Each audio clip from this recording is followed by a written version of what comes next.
2 hanggang 5 pisong taas presyo sa ilang school supplies nararanasan sa Batangas City Old Market. Ilang magulang nagsimula ng bumili ng gamit pang eskwela ilang linggo bago ang pasukan. Narito ang report ni Denise Abante. Halos 2 dekada nang nagtitinda ng school supplies ang 58 anyos na si Aling Editha. Ngayong taon, kasabay daw ng pagtaas ng presyo ng ilang mga bilihin sa palengke, ramdam na rin daw niya ang biglang pagtaas ng presyo ng mga panindang gamit sa paaralan. Sa Batangas City Market, tumaas ng 2 hanggang 5 piso ang presyo ng ilang notebook, pad papers at ballpen. Ngayon kasi nasa 25 to 35 pesos na ang kada piraso ng 80 leaves na composition at writing notebook na dating 20 pesos hanggang 30 pesos lamang.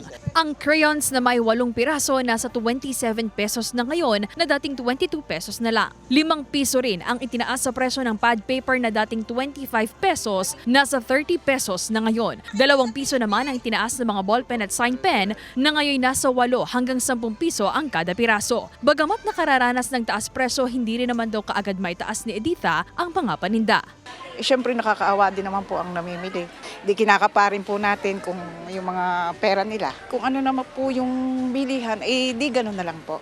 Kaya po talaga po, dahil nagdaanan din po ako sa mga ganong bagay, di siyempre kakapain din po natin yung kung anong ating kababayan na naghihirap din po sila. Tingin ng Department of Trade and Industry, epekto ng pagtaas ng presyo ng ilang school supplies ang mataas na presyo sa produksyon at raw materials.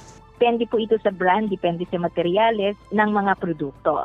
Tayo po mga consumers, maging matalino na lang po tayo sa pagpili ng produkto. Hindi lang po presyo ang tinitingnan natin, yung kalidad pa rin ng ating bibilhing produkto. Ang magkaibigang Sara at Jeneline bumiyahe pa mula sa San Juan, Batangas para lamang mamili sa Batangas City Old Market ng mga gamit ng kanilang mga anak. Ayon sa kanila, di hamak na mas mura raw kasi ang bilihin sa lungsod. Gawa na ngayon lang po kami pagkakataon at saka para hindi po makasabay sa maraming namimilin tao. May mga bag na uniform. May kakilala po kasi kami dito kaya dito na po kami namili. Mas nakamura.